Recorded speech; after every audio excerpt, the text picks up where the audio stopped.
नमस्कार। चलिए आज बात करते हैं मकर संक्रांति की। एक ऐसा त्योहार जिसे हम सब जानते हैं, लेकिन इसके कई ऐसे दिलचस्प पहलू हैं जो शायद हमें नहीं पता।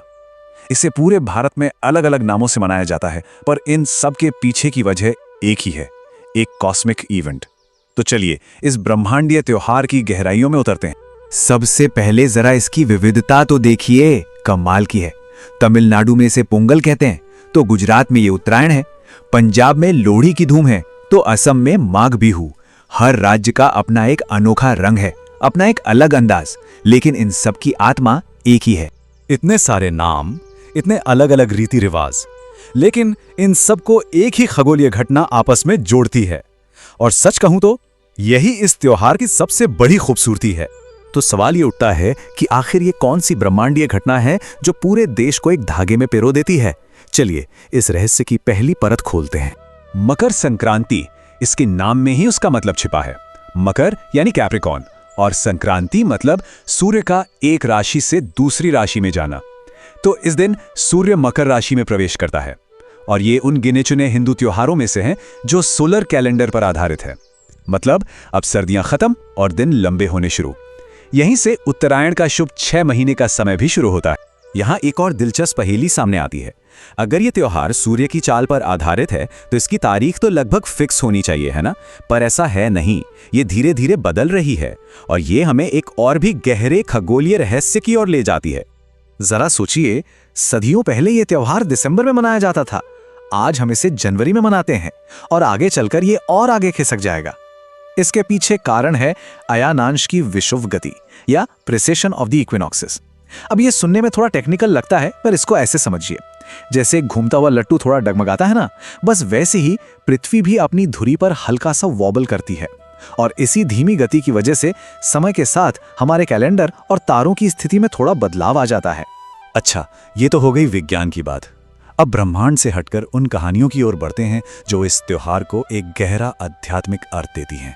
और ये सिर्फ कहानियां नहीं हैं, इनमें जीवन के बड़े सबक छिपे हैं। एक बहुत ही शक्तिशाली कथा है सूर्य और शनि की। हुआ ये कि सूर्यदेव अपने पुत्र शनि से नाराज थे, दोनों में अनबन थी। लेकिन इसी दिन सूर्यदेव खुद शनि के घर, जो कि मकर राशि है, उनसे मिलने जाते हैं। शनि के पास स्वागत के लिए कुछ खास नहीं था, बस काले तिल थे। उन्होंने उसी से अपने पिता का स्वागत किया। बस इस छोटे से विनम्र इशारे ने सूर्यदेव का दिल जीत लिया।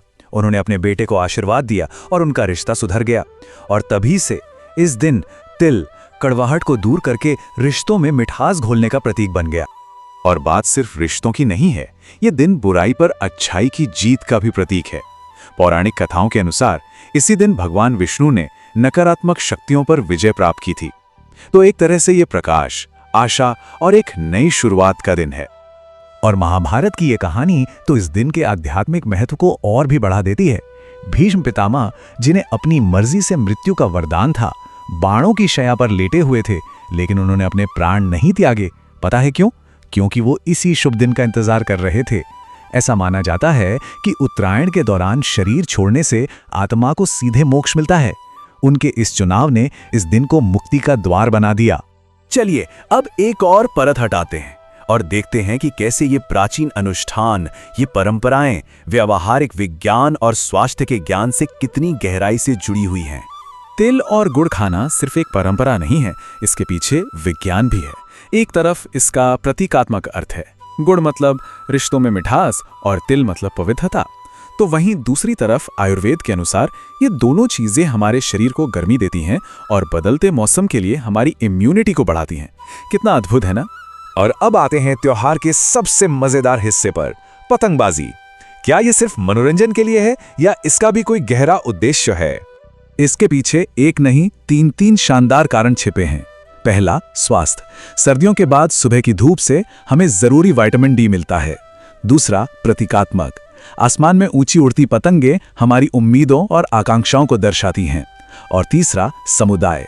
ये परिवारों और दोस्तों को एक साथ लाने का एक बेहतरीन अवसर है। तो जब हम इन सभी परतों को खगोलीय, पौराणिक, वैज्ञानिक और सामाजिक को एक साथ जोड़ते हैं तो हमें इस त्योहार की एक पूरी और सुंदर तस्वीर मिलती है। ये सिर्फ एक दिन की छुट्टी नहीं है, मकर संक्रांति असल में ब्रह्मांड के चक्रों को, हमारे पूर्वजों की कहानियों को और स्वस्थ जीवन के विज्ञान को हमारी व्यक्तिगत जिंदगी से जोड़ने का एक जरिया है। आखिरकार ये त्योहार हमें कुछ बहुत ही महत्वपूर्ण बातें सिखाता है। ये हमें बदलाव को अपनाने, प्रकृति के प्रति आभार व्यक्त करने, उदारता का अभ्यास करने और ये याद रखने की शिक्षा देता है कि अलग अलग परंपराओं के बावजूद हम सभी नवीकरण और आशा की एक ही भावना से एकजुट हैं। तो चलिए इस विचार के साथ इस चर्चा को समाप्त करते हैं। आज की भागदौड़ भरी जिंदगी में ये प्राचीन त्योहार जो हमें प्रकृति और ब्रह्मांड से जोड़ता है, हमें संतुलन, उद्देश्य और जुड़ाव के बारे में क्या सिखा सकता है? ये सोचने के लिए एक महत्वपूर्ण प्रश्न है।